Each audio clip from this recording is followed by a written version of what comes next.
ఈ ప్రభుత్వాలు ప్రజలకు అవగాహన కల్పించకపోవడం అనేది పెద్ద లోపం. ఇది వాస్తవం. ఎందుకనంటే టుడే ఈరోజు ఇప్పటికి 80 సంవత్సరాలు కావస్తూ ఉన్న భారత స్వాతంత్రానికి అసలు ఇప్పుడున్న చదువుతున్నటువంటి విద్యావంతులకు విద్యార్థులకే భారత రాజ్యాంగం గురించి తెలియదు. అంటే భారత రాజ్యాంగాన్ని సబ్జెక్టులో చేర్చాల్సిన బాధ్యత ప్రభుత్వాలకు లేదా? ఉంది కదా. ఒకవేళ ప్రభుత్వాలు భారత రాజ్యాంగాన్ని ఒక సబ్జెక్టుగా చేర్చినట్లయితే ఈ దుస్థితి వచ్చేది కాదు కదా, వాళ్ళు పరిశీలన చేసేవాళ్ళు కదా.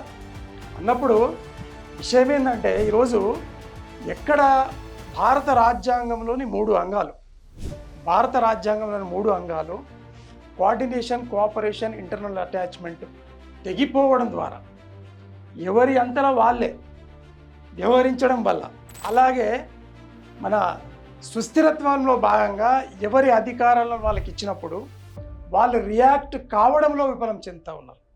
అంటే కింద ఉన్న ఒక అధికారి మీద ఉన్న అధికారి ఆదేశాల కోసం ఎదురు చూడడం వల్ల ఈరోజు మనకు గ్యాప్ ఏర్పడుతూ ఉంది. అంటే ఇక్కడ అడ్మినిస్ట్రేషన్ లోపము అనేది ఎవరి ద్వారా వస్తుంది అంటే రాజకీయ పార్టీల అధిష్టానాల ద్వారా వస్తుంది.